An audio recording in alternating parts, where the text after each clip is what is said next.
Mantap, kita beraplaus untuk semuanya. Luar biasa.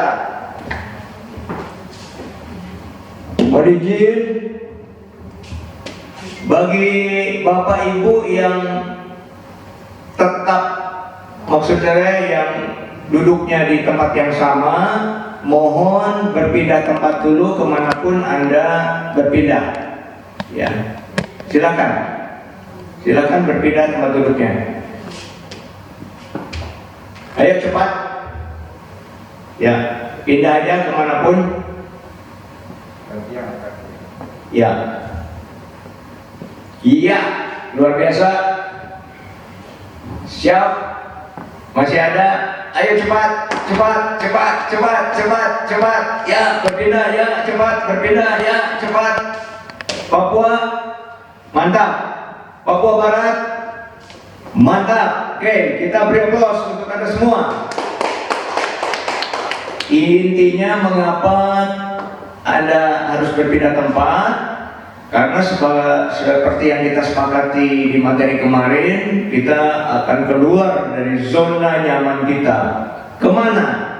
Ke sebuah zona yang disebut challenge zone atau zona growth zone atau zona tumbuh, zona tantangan sebagai pelatih dan zona tumbuh sebagai pelatih.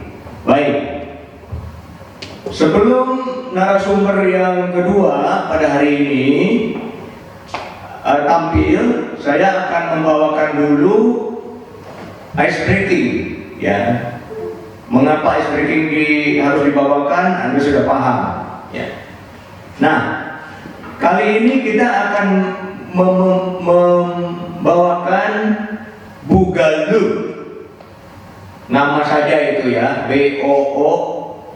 BOOGALOO, nggak ada artinya. Boogaloo tidak ada artinya ya, itu hanya nama. Siapa yang pernah memainkan games ini angkat tangan? Coba kita lihat. Ada? Oh, belum ada ya. Papua Barat? Oh, belum ada. Kita mainkan ya, setuju? Setuju kita mainkan? Oke. Kita mainkan Boogaloo. Nah, saya akan beri contoh dulu. Kembali lagi, kita tidak alergi menggunakan bahasa Inggris karena memang lebih praktis ya. Nah, kalau saya mengatakan do you have a dance? Apakah Anda punya salah satu tarian? Anda mengatakan yes, ya. Jadi ulangi, do you have a dance? Yes. Nanti saya tanya lagi, what is your dance? Apa tarianmu? Anda semua mengatakan Boogaloo, ya. Ulangi, do you have a dance? Yes. What is your dance? Boogaloo. Nah, saya akan lanjutkan dengan pertanyaan yang ketiga. Show me your dance. Tunjukkan tarianmu. Lalu Anda akan mengatakan, akan menari seperti ini. Boogaloo, Boogaloo, wow. Boogaloo, Boogaloo, wow. Oke, kita beri aplaus dulu. Ada yang senyum-senyum tuh di Papua Barat. Kita beri aplaus dulu. Oke, silakan semuanya berdiri. Terima kasih, luar biasa nih para pelatih nih Papua dan Papua Barat, sangat semangat ya. Oke, semangat, kita katakannya semangat, semangat, semangat, luar biasa. Ya, kita akan tes dulu, testing the water. Do you have a dance? Anda mengatakan yes, ya, pakai tangan kanan atau tangan kiri. Do you have a dance? Yes. Do you have a dance? Yes. What is your dance? Anda mengatakan Boogaloo. What is your dance? Boogaloo. Show me your dance. Boogaloo, Boogaloo, wow. Boogaloo, Boogaloo, wow. Mohon koreksi sedikit. sedikit ya, mohon izin para pelatih. Ada yang begini nih, coba colong disorot saya.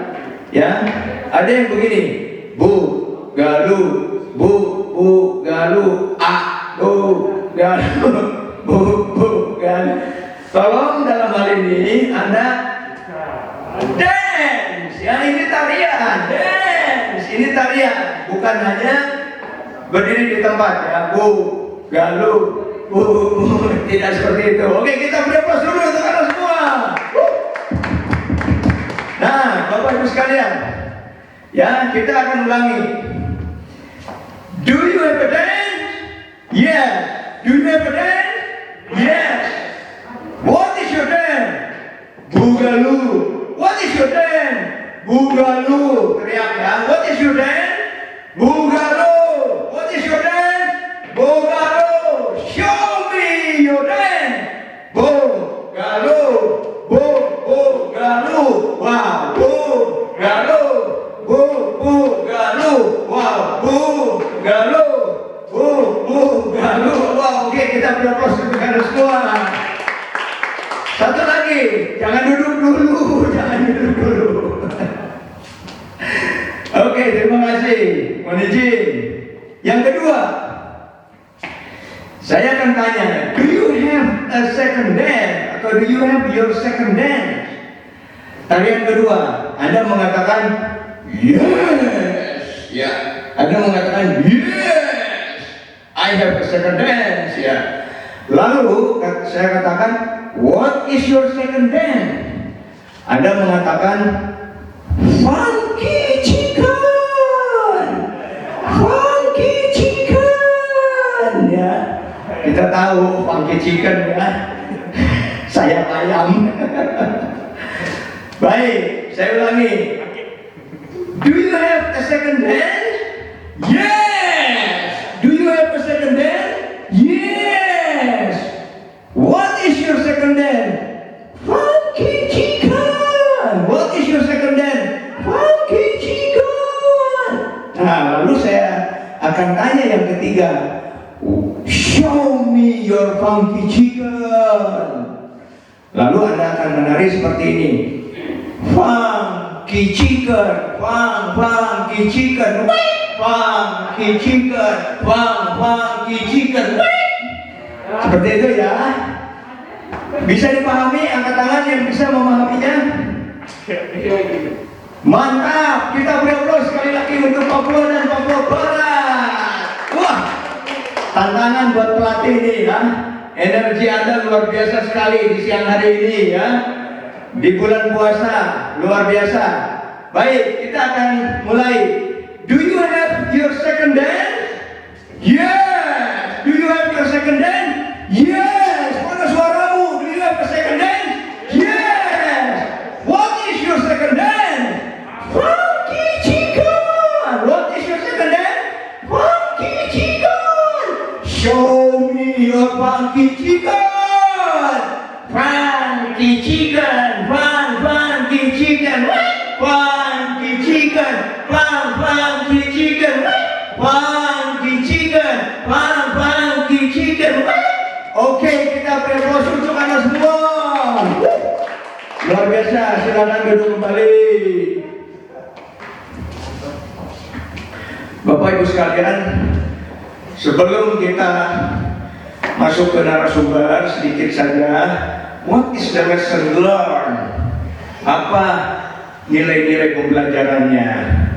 Bapak Ibu sekalian, langsung saja, seharusnya ini adalah tanya jawab, tapi langsung saja saya simpulkan bahwa dengan adanya ice breaking, Bapak Ibu menjadi lebih rileks, Bapak Ibu menjadi lebih tenang, Bapak Ibu menjadi lebih siap, Bapak Ibu menjadi lebih terbuka, Bapak Ibu lebih menyiapkan diri untuk mengosongkan gelas Bapak Ibu sekalian. Seperti Alvin Toffler mengatakan, stay empty, stay foolish, stay empty and stay foolish. Luar biasa Bapak Ibu sekalian. Baik, kali ini narasumber akan dibawakan oleh seseorang yang sangat luar biasa sekali dari institusi BPIP, Badan Pembinaan Ideologi Pancasila. Kita merasa terhormat sekali dapat mengundang beliau hadir di tempat ini. Beliau adalah seorang Direktur Perencanaan dan Kerjasama Diklat dari BPIP ya. Kita panggilkan Insinyur Sadono Sriharjo MM, luar biasa. Kita beri aplaus yang meriah, Bapak Ibu sekalian. Kita beri aplaus yang meriah, Bapak Ibu sekalian. Kita beri aplaus yang meriah. Angkat tangannya, siap. Welcoming, angkat tangannya. Ya, terima kasih. Dipersilakan Pak Sadono. Terima kasih Pak Robin, luar biasa sekali kesempatan yang diberikan kepada kami. Kami merasa sangat terhormat bisa berada di tengah-tengah Bapak Ibu sekalian. Salam Pancasila dari Jakarta untuk NKRI buat saudara-saudara yang ada di Papua dan Papua Barat. Terima kasih Bapak Ibu sekalian. Mohon konfirmasi apakah suara kami dapat diterima dengan baik. Mohon angkat tangan. Oke, terima kasih Bapak Ibu sekalian. Dalam kesempatan ini kami akan menyampaikan beberapa hal terkait dengan gotong royong nasional dalam pembumian Pancasila. Karena kita tahu bersama bahwa pembumian nilai-nilai Pancasila itu harus dilakukan secara bersama-sama, berkeringat bersama-sama dari Sabang sampai Merauke untuk mewujudkan aktualisasi nilai-nilai Pancasila dalam kehidupan bermasyarakat, berbangsa, dan bernegara. Bapak Ibu sekalian, mohon izin kami akan memperkenalkan tentang Badan Pembinaan Ideologi Pancasila. Next. Sebelum kami ke sana, ada beberapa dasar hukum yang dapat dijadikan dalam pelaksanaan pembinaan ideologi Pancasila. Yang pertama adalah Undang-Undang Nomor 12 Tahun 2003 tentang Keuangan Negara. Undang-Undang Nomor 25 Tahun 2004 ini adalah umum dalam penyelenggaraan administrasi negara. Kemudian ada Undang-Undang Republik Indonesia Nomor 2 Tahun 2002 tentang Kepolisian Negara Republik Indonesia. Di sana disebutkan bahwa salah satu prasyarat utama untuk mewujudkan masyarakat madani yang adil, makmur, beradab, berdasarkan Pancasila dan Undang-Undang Dasar Negara Republik Indonesia tahun 1945 adalah terwujudnya keamanan negara yang menjadi fungsi daripada salah satu tugas pemerintahan negara yang dilaksanakan oleh Kepolisian Republik Indonesia. Dan dalam konteks ini kami sangat berbahagia sekali dapat diundang oleh Polri untuk bersama-sama bersinergi dalam rangka bergotong royong untuk mewujudkan pembumian Pancasila tersebut. Kemudian kami sebagai Badan Pembinaan Ideologi Pancasila dilaksanakan berdasarkan mandat yang diberikan oleh regulasi, yaitu Peraturan Presiden Republik Indonesia Nomor 7 Tahun 2008 tentang Badan Pembinaan Ideologi Pancasila yang telah kami elaborasi lebih lanjut ke dalam peraturan Kepala Badan Pembinaan Ideologi Pancasila Nomor 1 Tahun 2018 tentang organisasi dan tata kerja Badan Pembinaan Ideologi Pancasila. Next.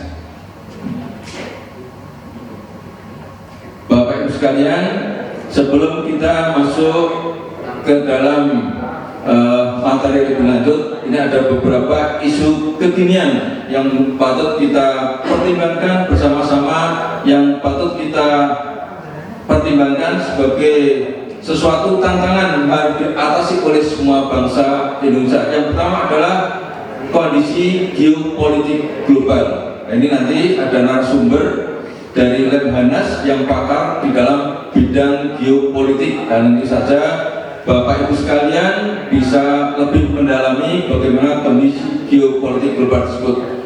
Yang jelas Bapak Ibu sekalian, terjadi pergeseran-pergeseran dalam geopolitik global ini terkait dengan ketersediaan sumber daya alam yang luar biasa. Kita, negara Kesatuan Republik Indonesia, dilimpahi oleh Allah Subhanahu wa Ta'ala sumber daya alam yang sangat melimpah, dan untuk beberapa dekade ke depan perkembangan teknologi memerlukan unsur-unsur tanah jarang. Nah, unsur-unsur tanah jarang ini Indonesia merupakan salah satu negara yang kaya akan unsur-unsur tanah jarang. Tentu saja ini juga perlu diperhatikan dalam penguatan geopolitik global. Kemudian bonus demografi ini, di mana angkatan muda kita itu sangat besar sekali, dan tentu saja ini juga menjadi perhatian bagi kita semua bagaimana melaksanakan pembangunan Pancasila dengan memprioritaskan pada generasi muda, sehingga beberapa tahun ke depan mereka akan tampil sebagai pemimpin yang meneruskan estafet kepemimpinan bangsa Indonesia. Kemudian era revolusi industri 4.0 ini juga luar biasa sekali, di mana beberapa teknologi informasi telah merubah perilaku dari berbagai aktivitas dari berbagai sektor. Oke, Bapak Ibu sekalian, di dalam teknologi informasi tersebut antaranya adalah Internet of Things, kemudian Artificial Intelligence, kemudian Big Data, dan ini sudah merambah di semua aktivitas kehidupan masyarakat. Beberapa hal yang kita hadapi dalam pelaksanaan industri 4.0 ini adalah kemudahan akses semua komponen masyarakat terhadap konten-konten yang ada di dalam media daring, sehingga di sana kita bisa secara langsung melakukan akses terhadap ideologi asing, kemudian radikalisme, intoleransi, disintegrasi, dan separatisme. Ini suatu hal yang perlu kita cermati bersama dan kita tanggulangi bagaimana konten-konten yang ada di dalam daring itu bisa memberikan dampak yang seminimal mungkin terhadap tantangan-tantangan tersebut, dalam konteks bagaimana kita bisa mengaktualisasikan nilai-nilai luhur Pancasila sebagai ideologi negara. Kemudian adanya pemilu langsung, Bapak Ibu sekalian, ini juga merupakan suatu potensi yang perlu kita antisipasi bersama untuk menjaga ketertiban dan keamanan masyarakat. Ini juga salah satu tugas dari tugas dan fungsi dari Polisi Republik Indonesia sesuai dengan amanat Undang-Undang Nomor 2 Tahun 2002. Kemudian pandemi COVID-19 ini juga sangat luar biasa sekali. Ini suatu kondisi yang memaksa kita bagaimana pemanfaatan teknologi informasi di segala bidang seperti saat ini kita lakukan. Biasanya kita lakukan secara luring, tapi dalam kesempatan ini kegiatan pra-TOT kita laksanakan secara daring. Dan banyak sekali mulai dari SD, SMP sampai pendidikan tinggi maupun aktivitas bisnis sekarang memanfaatkan teknologi informasi dan komunikasi untuk berkomunikasi. Kemudian juga isu terkait dengan perpindahan ibu kota negara baru, ini juga perlu hal kita cermati bersama. Bapak Ibu sekalian, rekan-rekan di Papua dan Papua Barat, beberapa waktu yang lalu secara khusus Bapak Presiden Republik Indonesia dalam Presiden Lecture juga menginstruksikan beberapa hal yang ini juga merupakan suatu amanat yang harus kita laksanakan bersama-sama, harus kita gotong royong bersama-sama untuk mewujudkan amanat tersebut. Yang pertama adalah bagaimana rasa ideologi Pancasila itu harus nampak pada setiap program, setiap produk kebijakan, regulasi, dan peraturan perundang-undangan. Kemudian rasa ideologi Pancasila juga harus nampak pada setiap program kegiatan yang dilakukan baik di kementerian maupun instansi pusat maupun instansi daerah. Kemudian juga target yang kita prioritaskan dalam pelaksanaan pembumian nilai-nilai Pancasila adalah target milenial. Tentu saja nanti rekan-rekan di Polri juga akan melaksanakan prioritas-prioritas bagaimana karena kalau tidak salah nanti untuk kegiatan ini secara langsung akan terkait dengan rekrutmen calon-calon anggota Kepolisian Republik Indonesia yang masuk ke dalam milenial. Next. Bapak Ibu sekalian, ini adalah mandat yang diberikan oleh BPIP berdasarkan Peraturan Presiden Nomor 7 Tahun 2008. Yang pertama adalah membantu Presiden dalam merumuskan arah kebijakan pembinaan ideologi Pancasila. Yang kedua, melaksanakan koordinasi, sinkronisasi, dan pengendalian pembinaan ideologi Pancasila. Kemudian melaksanakan penyusunan standarisasi diklat pembinaan ideologi Pancasila. Kemudian yang keempat, menyelenggarakan diklat pembinaan ideologi Pancasila.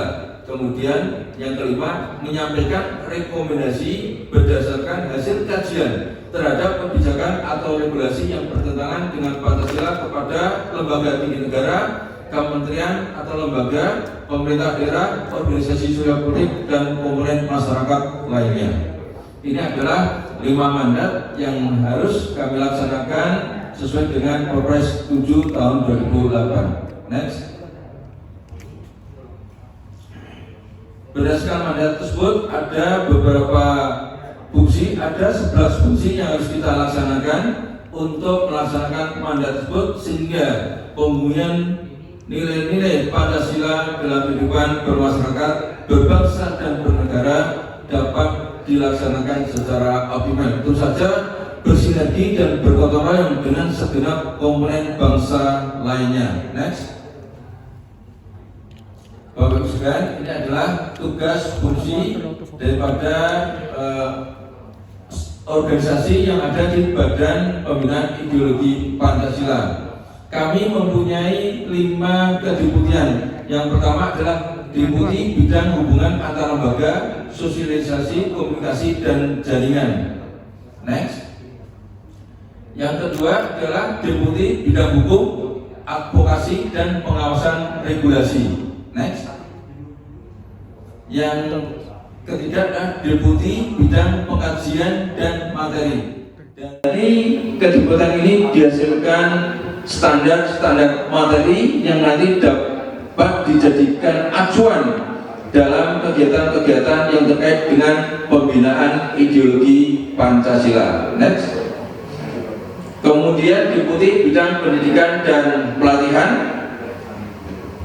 yang tugasnya adalah melaksanakan pendidikan dan pelatihan, juga melaksanakan TOT, Training of Trainer, bagi para widyaswara pengajar yang terkait dengan diklat pembinaan ideologi Pancasila. Next. Kemudian Deputi Bidang Pengendalian dan Evaluasi yang melaksanakan tugas pengendalian dan evaluasi program kegiatan pembinaan ideologi Pancasila. Itu adalah Bapak Ibu sekalian 5 organisasi eselon 1 yang saat ini ada di Badan Pembinaan Ideologi Pancasila yang ditujukan untuk melaksanakan mandat yang diberikan oleh Perpres 7 tahun 2018. Next.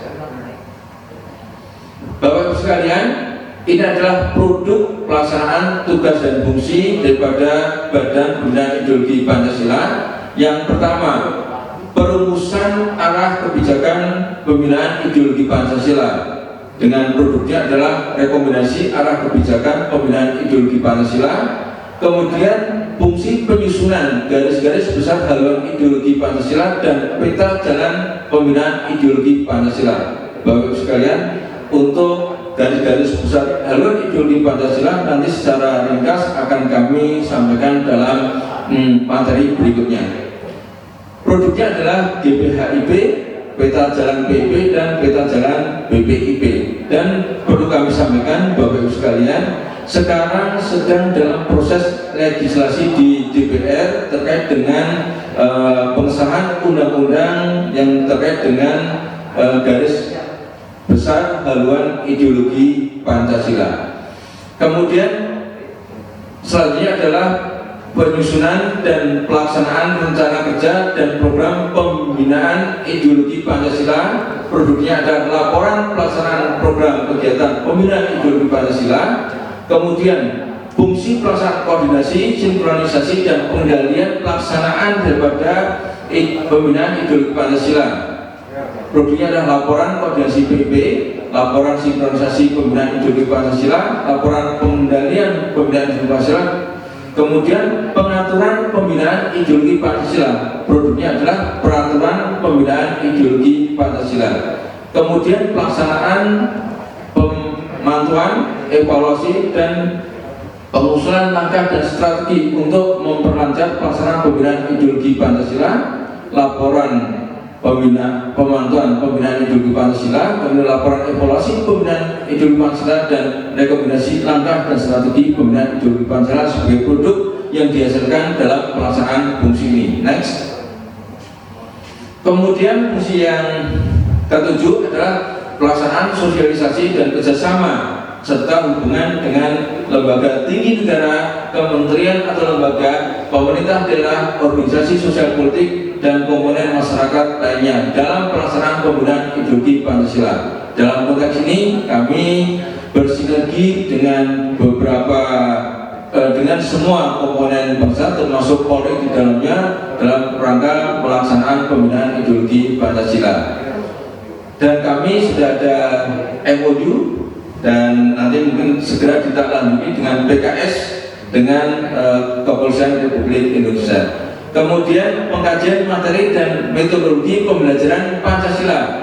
Produknya adalah standar materi pembelajaran Pancasila dan standar metodologi pembelajaran Pancasila.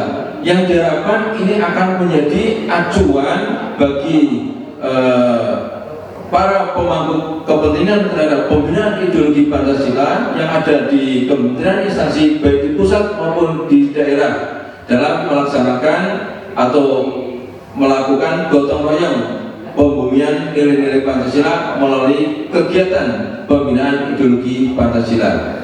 Kemudian penyusunan standarisasi dan pendidikan dan pelatihan Pancasila serta penyelenggaraan pendidikan dan pelatihan, di mana ada beberapa produk yang dihasilkan, diantaranya adalah standarisasi diklat pembinaan ideologi Pancasila, standar kompetensi SDM pembinaan ideologi Pancasila, standar kurikulum diklat pembinaan ideologi Pancasila, standar modul diklat pembinaan ideologi Pancasila, standar materi diklat pembinaan ideologi Pancasila, standar metode diklat pembinaan ideologi Pancasila dan SDM yang berkompeten dalam pembinaan ideologi Pancasila.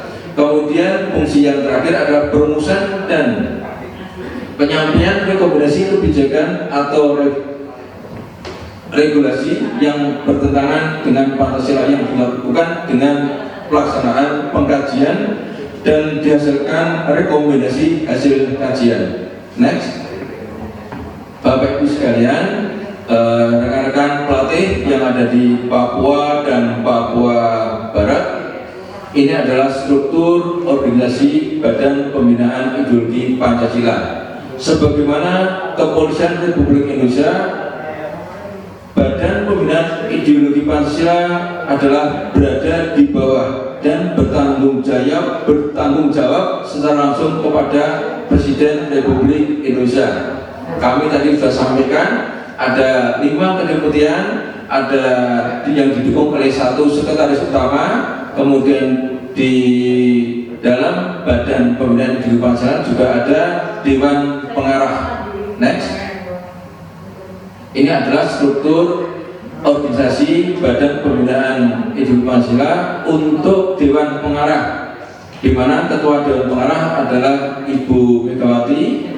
Kemudian Wakil Ketua Dewan Pengarah adalah Bapak Jenderal Tri Sutrisno.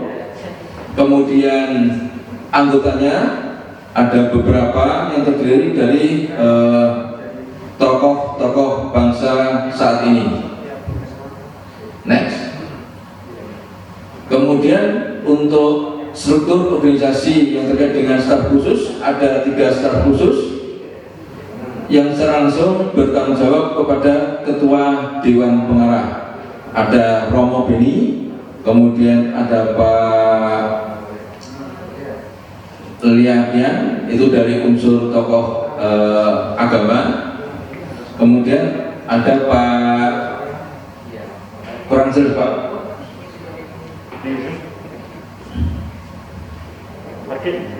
next. Ini adalah struktur organisasi dari Kepala BPIP oleh Prof. Yudian, kemudian Wakil Kepala BPIP Prof. Haryono, dan para deputi maupun sestama di Badan Pembinaan Ideologi Pancasila. Next. Bapak Ibu sekalian, ini adalah kedudukan lembaga-lembaga dalam sistem ketatanegaraan berdasarkan Undang-Undang Negara Republik Indonesia tahun 1945.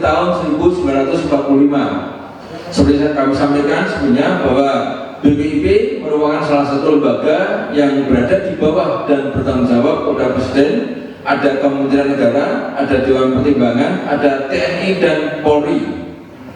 Kemudian lembaga-lembaga negara lainnya ada BPK, DPR, MPR, DPD, MA, MK, KJ, KPU, kemudian Bank Sentral.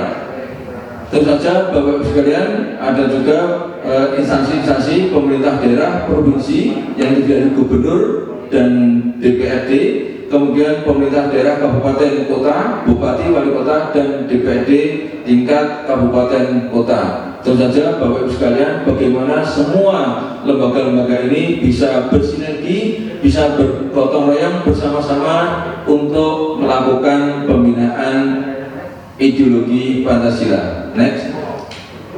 Ini adalah pelaksanaan program kegiatan pembinaan ideologi Pancasila sebagai pelaksanaan mandat daripada Perpres 7 tahun 2018 yang diberikan kepada BPIP. Ada beberapa kegiatan yang merupakan mandat yang tadi telah kami sampaikan, diantaranya adalah melakukan perumusan kebijakan pembinaan ideologi Pancasila, kemudian koordinasi, sinkronisasi, dan pengendalian pembinaan ideologi Pancasila, standarisasi materi pembinaan ideologi Pancasila, pelaksanaan diklat pembinaan ideologi Pancasila, dan pengendalian pembinaan ideologi Pancasila. Program-program pembinaan ideologi Pancasila itu Pancasila sebagai dasar negara dan Pancasila sebagai padanan hidup bangsa Indonesia. Pancasila sebagai dasar negara, aktualisasi nilai-nilai Pancasila dalam kebijakan peraturan perundang-undangan baik di tingkat pemerintah pusat maupun hingga pemerintah daerah, dan ini merupakan instruksi langsung dari Bapak Presiden Republik Indonesia dalam Presiden Lecture tanggal 3 Desember 2019 yang lalu.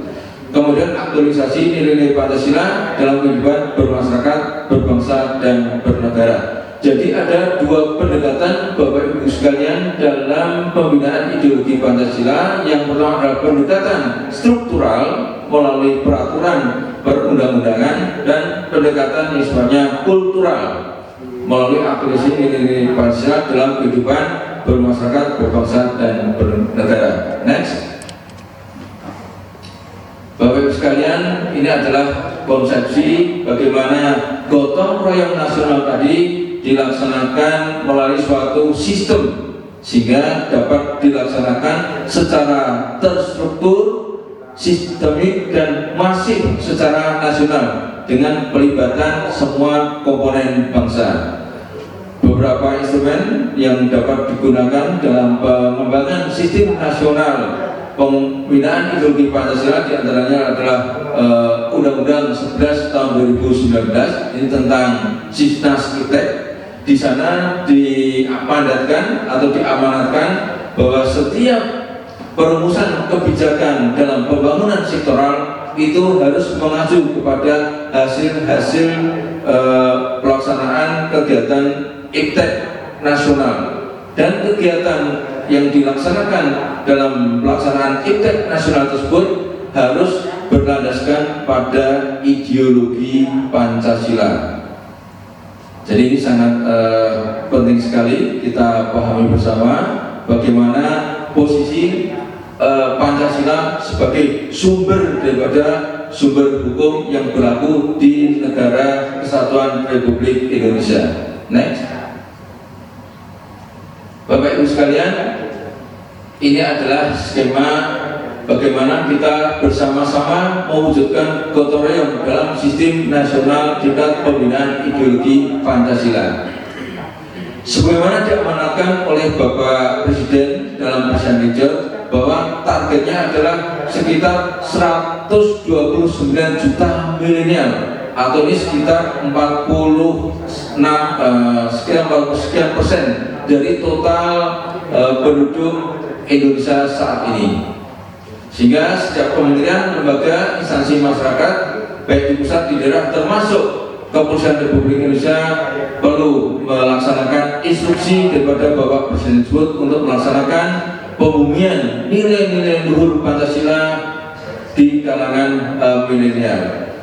Untuk program kegiatan pembinaan ideologi Pancasila ada 3 target yang dilakukan, yaitu untuk aparatur negara, kemudian organisasi sosial politik, kemudian komponen masyarakat lainnya. Untuk aparatur negara ada aparatur sipil, organisasi sosial politik maupun organisasi massa yang pembinaannya di bawah kementerian-kementerian terkait. Kemudian komponen masyarakat lainnya adalah seluruh komponen yang ada di masyarakat selain aparatur negara dan organisasi sosial politik. Bapak Ibu sekalian, bagaimana pelaksanaan tingkat PIP itu dilaksanakan? Ini ada standar-standarnya yang sudah ditetapkan oleh Badan Pembinaan Ideologi Pancasila, yang ini bisa diharapkan akan menghasilkan duta-duta Pancasila yang akan menjadi teladan di lingkungan masing-masing dalam pembumian nilai-nilai Pancasila dalam aktivitas kehidupan sehari-hari. Kemudian ada TOT Pembinaan Ideologi Pancasila. Ini akan menghasilkan instruktur, pengajar atau widya iswara yang mempunyai kompetensi untuk melaksanakan atau mengajar dalam diklat-diklat yang terkait dengan pembinaan ideologi Pancasila.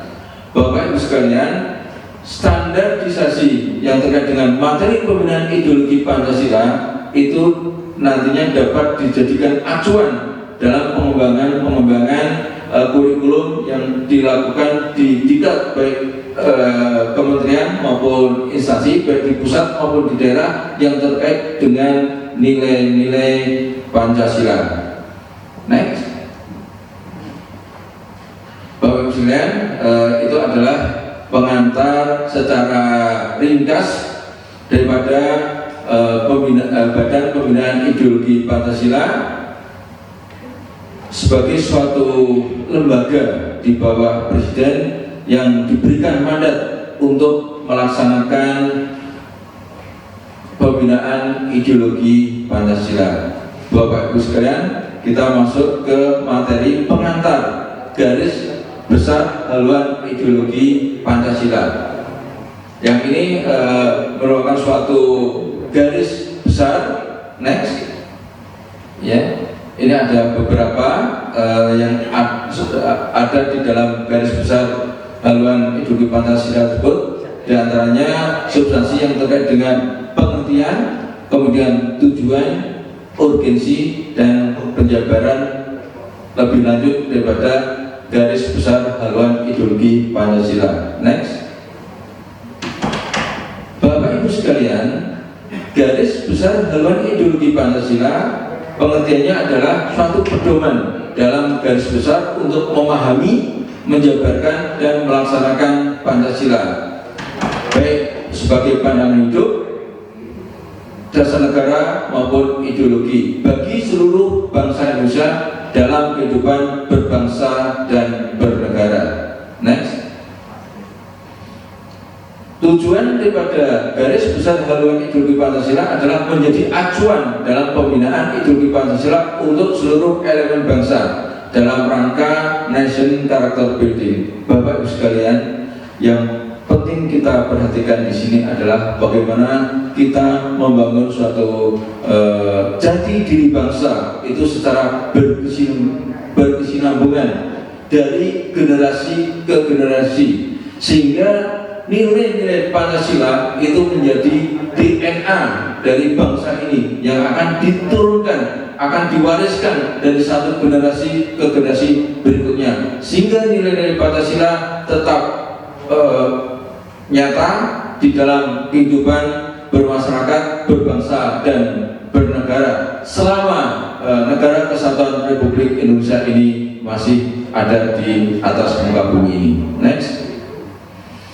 Garis besar haluan negara urgensinya adalah secara filosofis. Pancasila memuat nilai-nilai yang bersumber dari kehidupan bangsa. Alasan historis, Pancasila sebagai pandangan hidup telah digali dan diurai oleh Soekarno pada 1 Juni 1945, Piagam Jakarta 22 Juni 1945, dan pembukaan Undang-Undang Dasar 1945. Bapak Ibu sekalian, ini adalah rangkaian penting daripada proses kelahiran Pancasila sebagai dasar negara, dan ini sudah ditetapkan melalui Keputusan Presiden nomor 24 tahun 2016 tentang hari lahir Pancasila. Kemudian alasan antropologis, bahwa nilai-nilai Pancasila telah didasarkan pada pengalaman akal budi, kemudian religiositas bangsa. Kemudian nilai-nilai Pancasila juga tumbuh dari peradaban bangsa Indonesia. Kemudian alasan yuridis, Kepres 24 tahun 2016 tadi sudah kami sebutkan, dan Kepres 7 tahun 2018 tentang Badan Pembinaan Ideologi Pancasila.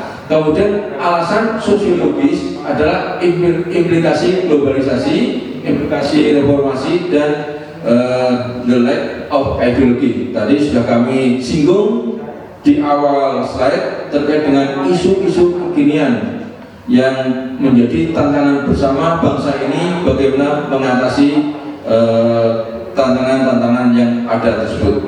Next.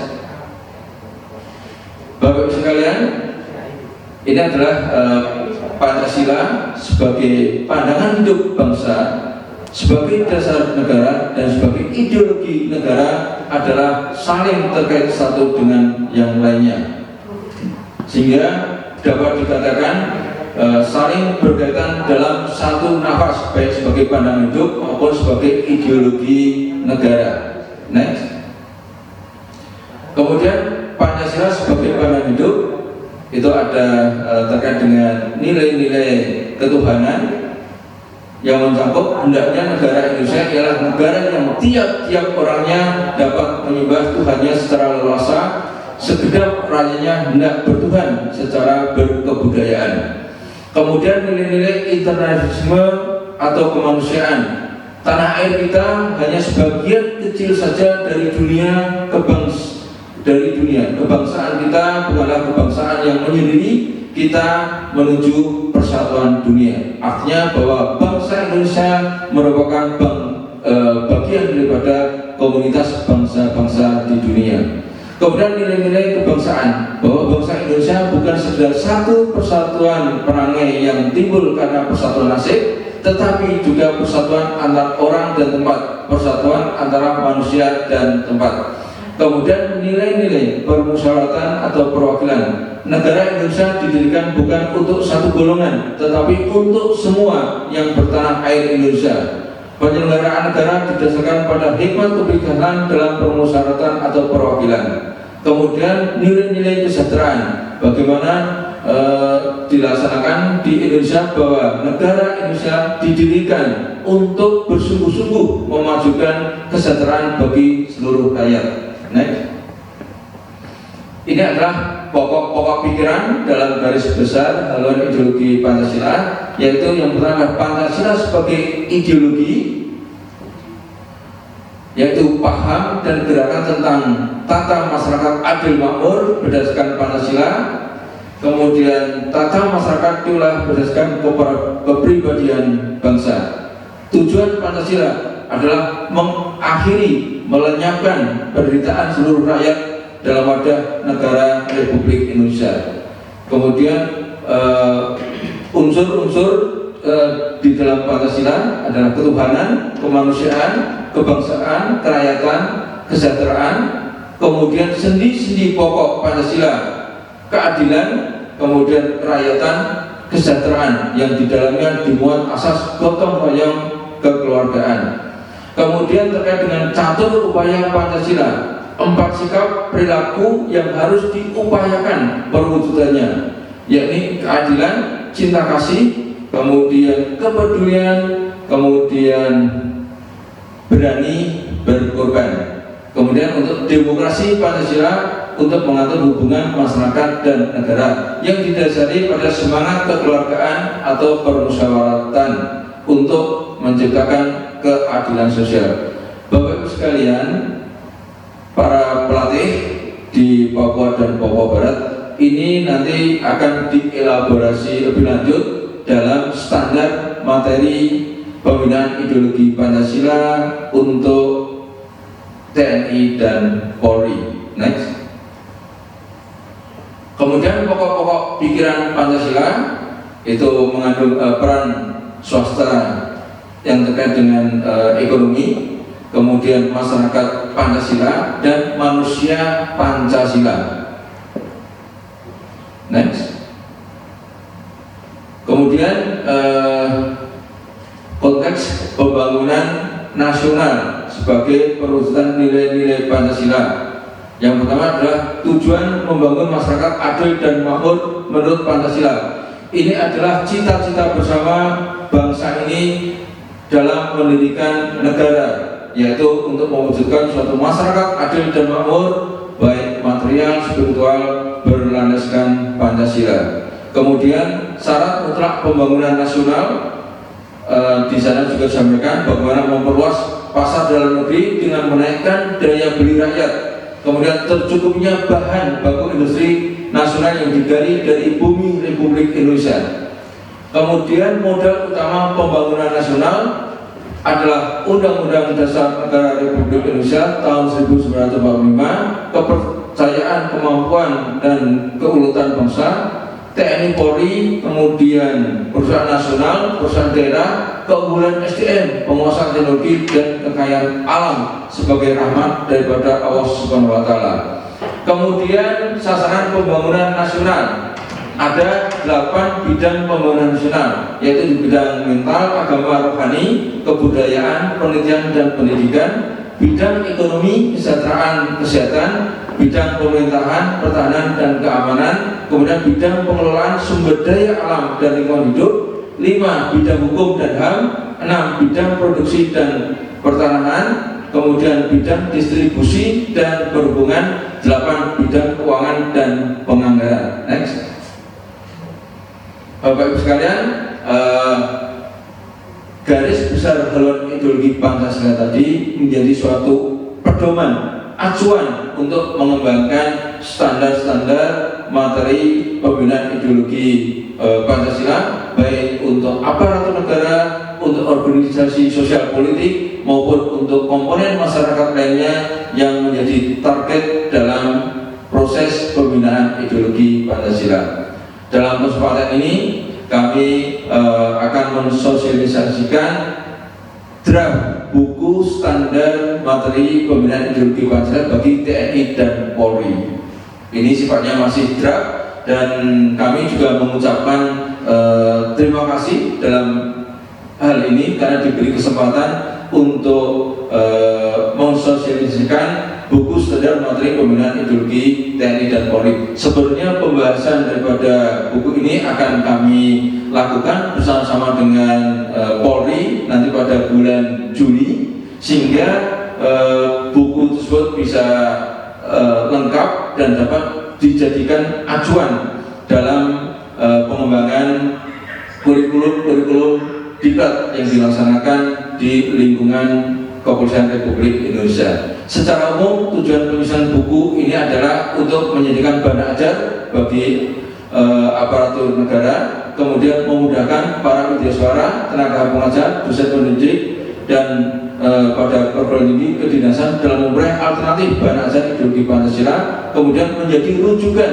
pengetahuan dan dalam memahami arah pembinaan ideologi Pancasila bagi aparatur negara dan penyelenggara negara, kemudian agar penyampaian materi pembinaan ideologi Pancasila memiliki standar baku bagi aparatur negara dan penyelenggara negara, serta sebagai pedoman dalam pembentukan karakter aparatur negara dalam penyelenggara negara sesuai dengan ideologi Pancasila.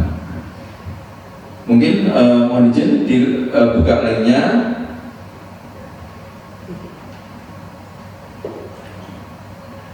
Bapak Ibu sekalian, pelatih yang ada di Papua maupun Papua Barat, ini adalah draft standar materi pembinaan ideologi Pancasila untuk TNI dan Polri.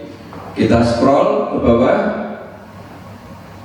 Ini ada yang pertama adalah pendahuluan urgensi pentingnya atau pembinaan ideologi Pancasila, di mana latar belakangnya ini adalah bagaimana suatu ideologi Pancasila itu harus diperjuangkan bersama-sama secara gotong royong bagi seluruh komponen bangsa untuk dapat diwujudkan dalam aktualisasi dalam kehidupan bermasyarakat, berbangsa dan bernegara. Dan ini dalam pidato Presiden Soekarno itu sudah disampaikan jauh sebelumnya bahwa suatu ideologi Pancasila itu tidak dapat menjelma dengan sendirinya, tidak dapat menjadi suatu kenyataan dengan sendirinya tanpa adanya perjuangan. Kami mengajak segenap komponen bangsa untuk bersama-sama bergotong royong dalam melaksanakan pembumian nilai-nilai luhur Pancasila sebagai ideologi maupun dasar negara Kesatuan Republik Indonesia. Next, ini adalah latar belakang yang terkait dengan historisitas, ya, historisitas daripada lahirnya Pancasila sebagai dasar negara. Bapak Ibu sekalian, ini juga ada referensi yang perlu menjadi bacaan, perlu menjadi acuan dari Bapak Ibu sekalian. Salah satu buku yaitu buku Lahirnya Pancasila. Buku ini merupakan suatu translasi langsung dari hasil stenografi dari pidato langsung Bapak Soekarno yang diucapkan di depan sidang BPUPK pada tanggal 1 Juni 1945, dan buku ini diterbitkan oleh salah satu penerbit di Yogyakarta pada tahun 1947. Yang menarik Bapak Ibu sekalian, di dalam buku tersebut diberi pengantar oleh Ketua BPUPK, yaitu Bapak KRT Dr. Rajiman Widyodiningrat, yang merupakan pelaku sejarah yang menyaksikan secara langsung diucapkannya pidato oleh Bapak Insinyur Soekarno pada tanggal 1 Juni 1945. Dan kalau kita mencermati dalam buku tersebut, di awal pidatonya Insinyur Soekarno menyampaikan bahwa banyak bapak tuan-tuan yang telah memberikan masukan-masukan dalam 3 hari sidang, karena sidang BPUPK ini dimulai dari tanggal 29 Mei, 30 Mei, dan 1 Juni.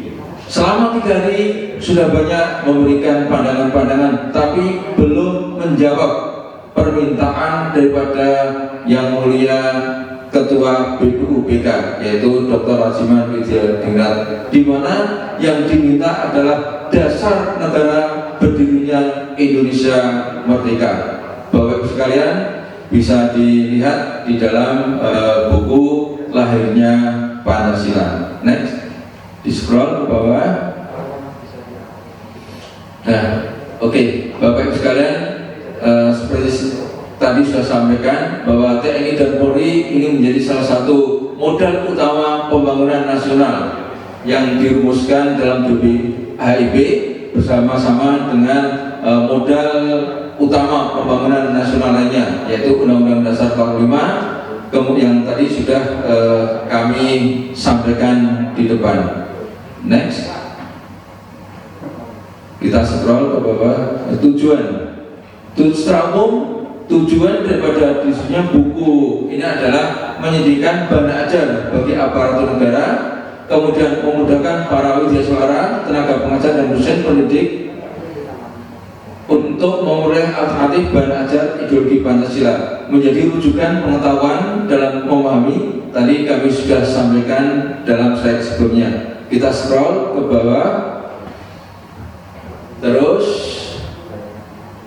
kemudian sasarannya adalah anggota TNI Polri aktif, purnawirawan TNI dan Polri, taruna-taruni di sekolah kedinasan TNI dan Polri, kemudian Bintara Bina Desa, Babinsa, dan Bayangkara Pembina Keamanan dan Ketertiban Masyarakat Babin Kamtipnas.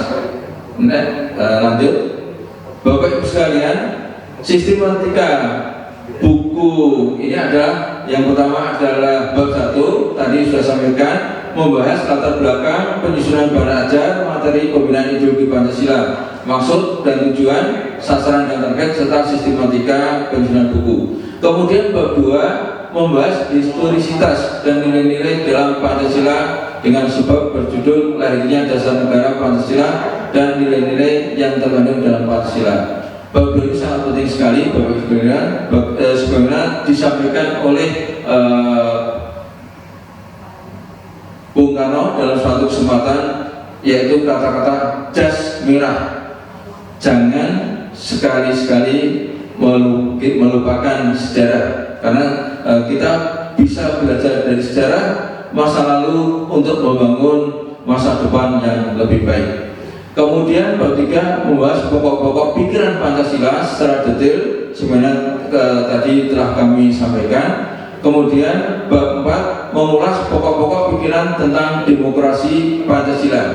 Kemudian bab 5 mengulas Pancasila sebagai sumber segala sumber hukum negara, terutama ini dengan pemberlakuannya Undang-Undang Nomor 12 Tahun 2011, di mana dinyatakan di sana bahwa Pancasila adalah merupakan sumber segala sumber hukum. Kemudian bab 6 mengulas pembangunan nasional sebagai perwujudan nilai-nilai Pancasila. Keseluruhan materi ini merupakan elaborasi lebih lanjut daripada substansi yang ada di dalam garis besar haluan ideologi Pancasila. Kemudian Bapak Ibu sekalian, untuk bab 7 adalah membahas mengenai habituasi perilaku berdasarkan Pancasila bagi anggota Tentara Nasional Indonesia dan anggota Kepolisian Negara Republik Indonesia. Untuk bab 7 ini, Bapak Ibu sekalian, yang seperti kami sampaikan di depan, bahwa buku ini adalah masih draft, sehingga perlu pembahasan bersama antara BPIB dengan Polri untuk merumuskan bab 7, yaitu bagaimana habituasi dapat dilaksanakan di lingkungan Polri. Kalau kita melihat proses sebelum habituasi, maka ada proses pengenalan, kemudian proses pemahaman, kemudian baru proses habituasi yang dapat dilaksanakan. Tentu saja ini metodenya bisa melalui pelatihan maupun pendidikan yang dilaksanakan dalam rangka pengembangan kompetensi sumber daya manusia di lingkungan Kepolisian Republik Indonesia. Ini sangat penting sekali Bapak Ibu sekalian, bagaimana pengembangan kompetensi SDM yang berlandaskan nilai-nilai luhur daripada Pancasila dapat dilaksanakan sehingga mampu memberikan suatu kontribusi yang signifikan bagi pelaksanaan tugas dan fungsi Kepolisian Republik Indonesia sebagaimana diamanatkan dalam Undang-Undang Nomor 2 Tahun 2002 tentang Kepolisian Negara Republik Indonesia, terutama untuk melaksanakan salah satu tugas fungsi pemerintah negara untuk menciptakan keamanan dalam negeri.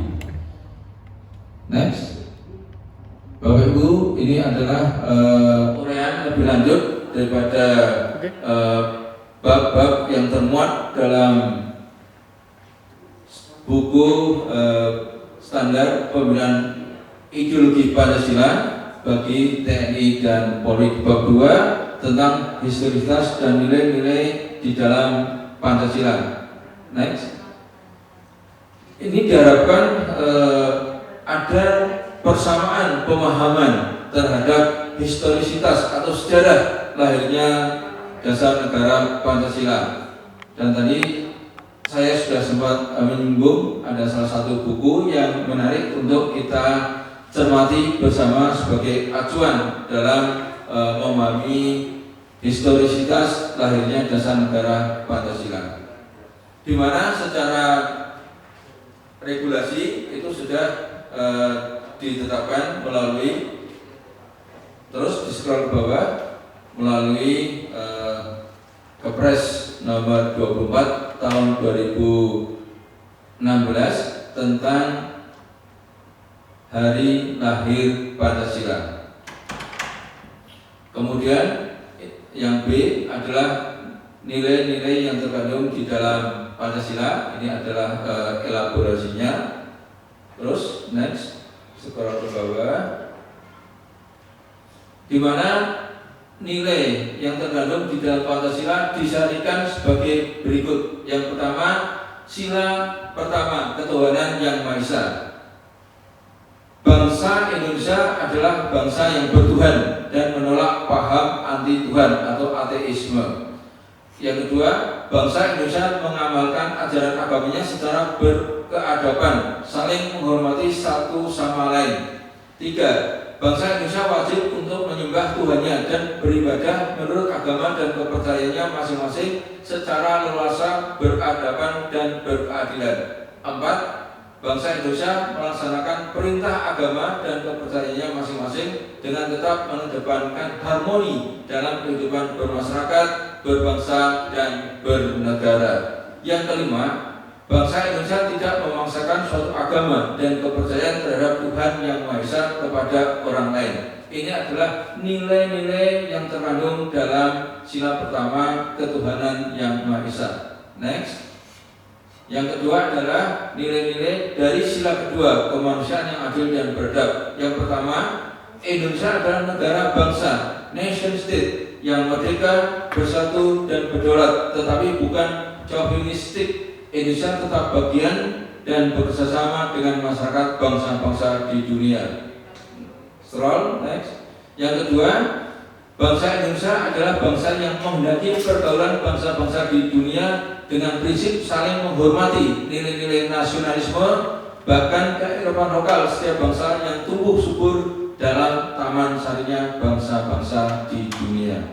Yang ketiga, Indonesia merupakan bagian dari kemanusiaan universal yang menjunjung tinggi hak asasi manusia dan mengembangkan persaudaraan berdasarkan nilai-nilai keadilan dan keadaban. Yang keempat, bangsa Indonesia mengakui dan memperlakukan kesederajatan manusia sesuai dengan harkat dan martabatnya sebagai makhluk Tuhan yang Maha Esa. Yang kelima, mengembangkan sikap saling tenggang rasa, tepo seliro, dan memahami bahwa perbedaan suku, ras, agama, dan kepercayaan adalah keniscayaan yang tidak boleh menimbulkan pertentangan. Nextnya, ini adalah nilai-nilai dari sila ketiga Persatuan Indonesia. Yang pertama, negara kebangsaan Indonesia bukan sekedar timbul karena persatuan perangai yang timbul karena persatuan nasib, tetapi lebih dari itu karena juga adanya persatuan antara orang dengan tanah air yang didiaminya. Persatuan Indonesia berdasarkan semangat kebangsaan yang melindungi segenap bangsa dan seluruh tumpah darah Indonesia yang senasib dan sepenanggungan dalam bingkai negara kesatuan Republik Indonesia. Persatuan Indonesia adalah sikap kebangsaan yang saling menghormati perbedaan dan keberagaman masyarakat dan bangsa Indonesia. Kemudian nilai yang ketiga, bangsa Indonesia mampu menempatkan persatuan, kesatuan, serta kepentingan keselamatan bangsa dan negara sebagai kepentingan bersama di atas kepentingan pribadi atau golongan. Yang keempat adalah segenap warga Indonesia mengembangkan rasa cinta tanah air dan bangsa serta bersedia berkorban untuk kepentingan negara dan bangsa apabila diperlukan. Kemudian mengembangkan rasa kebangsaan, kebanggaan kebangsaan, berkebangsaan dan bertanah air Indonesia. Next. Kemudian nilai-nilai dari sila keempat Pancasila, kerakyatan yang dipimpin oleh hikmat kebijaksanaan dalam pemusatan perwakilan. Yang pertama adalah negara Indonesia bukan sebuah negara yang didirikan untuk satu golongan, tetapi untuk semua yang bertanah air Indonesia. Oleh karena itu, penyelenggaraan negara didasarkan pada permusyawaratan perwakilan. Yang kedua, negara Indonesia adalah negara demokrasi yang mengakui dan menjunjung tinggi kedaulatan rakyat dengan mengutamakan prinsip permusyawaratan dalam lembaga perwakilan rakyat. Yang ketiga, demokrasi yang dibangun di Indonesia bukanlah demokrasi barat, tetapi demokrasi berlandaskan permusyawaratan yang mampu mewujudkan kesejahteraan sosial. Yang keempat, bangsa Indonesia wajib menghormati dan menjunjung tinggi setiap keputusan yang dicapai sebagai hasil musyawarah dan dengan etika baik dan rasa tanggung jawab menerima dan melaksanakan hasil keputusan musyawarah. Yang kelima, bahwa bangsa Indonesia tidak mengenal sistem diktator mayoritas dan tirani minoritas. Nilai yang keenam, bahwa bangsa Indonesia tidak mengenal sistem diktator mayoritas dan tirani minoritas. Next, yang kelima, keadilan sosial bagi seluruh rakyat Indonesia. Nilai yang pertama, negara Indonesia didirikan untuk bersungguh-sungguh memajukan kesejahteraan bagi seluruh rakyat Indonesia baik lahir maupun batin. Yang kedua, negara Indonesia adalah negara demokrasi yang mengakui dan menjunjung tinggi kedaulatan rakyat dengan mengutamakan prinsip permusyawaratan dalam lembaga perwakilan rakyat. Yang ketiga, negara Indonesia wajib menjamin setiap warga negara untuk mendapatkan pendidikan, pekerjaan, dan kehidupan yang layak, bermartabat, dan berkeadilan.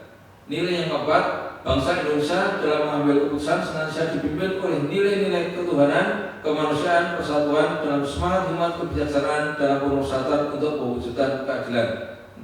Nilai yang kelima, tiap warga bangsa Indonesia tidak menggunakan hak milik untuk hal-hal yang bersifat pemborosan dan gaya hidup mewah. Bapak Ibu sekalian, itu adalah nilai-nilai yang terkandung di dalam kelima sila daripada Pancasila.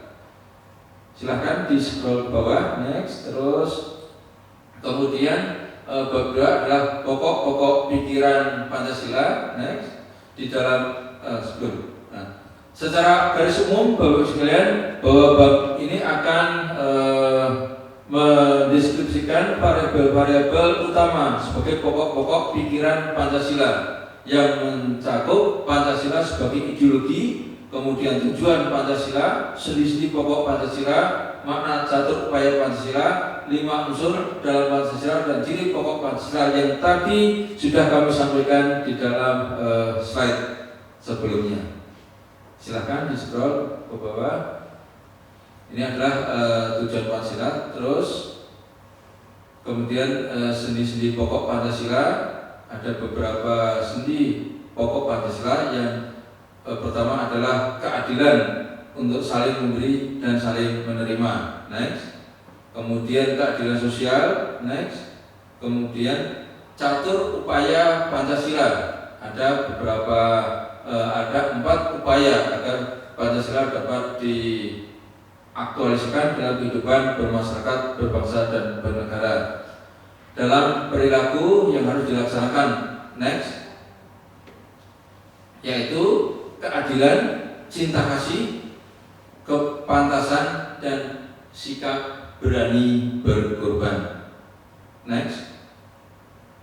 Kemudian 5 unsur Pancasila tadi sudah disampaikan, yaitu terkait dengan ketuhanan yang pertama, kemudian yang kedua terkait dengan kemanusiaan, yang ketiga terkait dengan kebangsaan, yang keempat terkait dengan kerakyatan, yang kelima terkait dengan keadilan.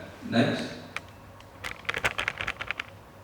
Kemudian ciri pokok Pancasila ada 3, yaitu keadilan sosial, kemudian gotong royong, dan asas kekeluargaan. Ini adalah ciri pokok Pancasila. Next. Kemudian untuk bab 4, pokok-pokok pikiran tentang demokrasi Pancasila, di mana di dalam bab ini akan dideskripsikan lebih lanjut dari apa yang disebut sebagai pokok-pokok pikiran Pancasila yang mencakup demokrasi Pancasila, di mana materi ini ditujukan agar aparatur negara mulai kesadaran dan memahami bahwa terdapat hubungan yang tidak terpisahkan antara demokrasi Pancasila dengan upaya mewujudkan keadilan sosial. Terus, kemudian substansi yang terkait dengan politik yang berdasarkan Pancasila. Dalam konteks ini ada beberapa kebijakan politik yang berhubungan dengan pikiran-pikiran sebagai berikut. Terus, nomor 1 adalah mengabdi kepada kepentingan rakyat, kemudian menganjurkan dan memberikan tempat yang luas kepada inisiatif dan partisipasi rakyat agar sanggup dan mau menyumbang pada perbaikan masyarakat dan negara, kemudian menyeimbangkan penghormatan hak asasi manusia dengan kepentingan bangsa dalam rangka negara kesatuan Republik Indonesia, kemudian melindungi dan mengelola lingkungan hidup dan sumber daya alam secara berkelanjutan demi kepentingan generasi mendatang. Kemudian kelima, menanam sebanyak mungkin uang dalam kegiatan pembangunan agar dan tidak dalam administrasi. Keenam, berani bertindak terhadap segala bentuk ketidakadilan dan kebijakan maupun tindakan serta tercapai penghematan pembayaran luar negeri. Kemudian yang kelima, kegiatan ekonomi sebagaimana disebutkan di atas jika disatukan dan diselaraskan dengan baik dan bijaksana akan mempercepat dan mempersingkat waktu yang diperlukan untuk meningkatkan taraf hidup rakyat. Kemudian kegiatan ekonomi untuk mewujudkan masyarakat adil dan makmur harus senantiasa diselaraskan dengan upaya perlindungan dan pengelolaan lingkungan hidup yang baik dan sehat agar tetap terjamin hak generasi yang akan datang yang untuk tetap dapat menikmati kualitas kehidupan yang sama dengan generasi sekarang. Inilah adalah bagaimana konsep pembangunan berkelanjutan dilaksanakan. Next. Kemudian beberapa tujuan penerapan ekonomi Pancasila. Yang pertama adalah terciptanya kehidupan perekonomian yang berasaskan kekeluargaan dan gotong royong. Kemudian semakin menguatnya posisi usaha rakyat dalam kehidupan perekonomian. Kemudian terciptanya ekosistem usaha yang adil. Kemudian pemanfaatan sumber daya alam dan energi sebagai pokok-pokok kemakmuran rakyat dan terpenuhinya hak setiap warga negara dan pekerjaan dan penghidupan layak bagi kemanusiaan. Kemudian salah satu badan usaha yang sudah tercantum dalam konstitusi kita adalah koperasi. Mungkin nanti kita bagaimana bersama-sama bergotong royong agar koperasi ini menjadi salah satu sokok guru kekuatan perekonomian nasional. Next. Terus kita lanjutkan. Ini adalah beberapa ciri masyarakat Pancasila yang kita cita-citakan bersama dalam suatu tatanan masyarakat adil dan makmur. Yang pertama adalah masyarakat yang cukup sandang dan cukup pangan, masyarakat yang tidak lagi menderita, tersedianya kebutuhan akan papan, dan tersedianya transportasi publik, tersedianya budaya lingkungan yang sehat, dan terwujudnya masyarakat yang bahagia atau Toto Tentrem Kerto Raharjo. Kemudian tata masyarakat Pancasila yang diinginkan adalah mengandung pokok-pokok sebagai berikut. Yang pertama adalah tadi tentu saja terjaminnya kecukupan makanan, pakaian, dan perumahan yang layak bagi warga negara, sehingga tidak senantiasa hidup dalam kecemasan menghadapi hari esok. Kemudian terjaminnya pemeliharaan kesehatan dan jaminan sosial serta pendidikan bagi setiap warga negara agar tidak menderita dan dapat menjadi warga negara yang cerdas untuk menunaikan tugas dan haknya terhadap negara dengan sebaik-baiknya.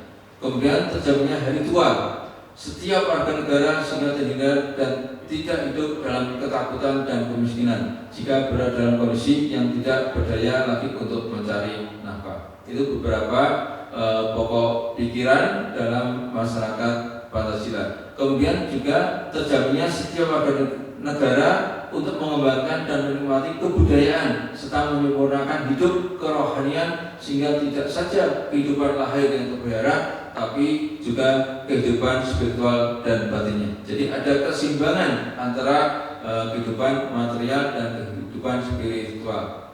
Next, kita terus lanjutkan. Next, kita lanjutkan.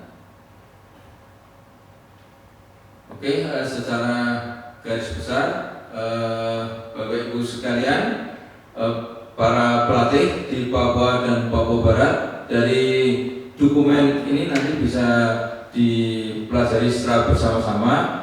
Pada intinya ini masih draft dan perlu kita sempurnakan bersama antara BPIP dengan Polri sehingga nanti bisa difinalkan dan menjadi pedoman dalam penyelenggaraan kegiatan-kegiatan yang terkait dengan pembinaan ideologi Pancasila. Bapak Ibu sekalian, baik di Papua maupun di Papua Barat, demikian paparan singkat dari kami sebagai pengantar diskusi dan juga sebagai bahan bagi Bapak Ibu sekalian untuk melaksanakan tugas nantinya sebagai pelatih atau sebagai narasumber atau sebagai widya iswara dalam kegiatan-kegiatan yang dilaksanakan di lingkungan Kepolisian Republik Indonesia. Dari awal sampai akhir, kalau ada hal yang kurang berkenan, saya mohon dimaafkan. Sekali lagi, salam Pancasila buat Bapak Ibu semua yang ada di Papua dan Papua Barat maupun di seluruh negara Kesatuan Republik Indonesia. Akhir kata, wassalamualaikum warahmatullahi wabarakatuh. Selanjutnya kami kembalikan kepada moderator.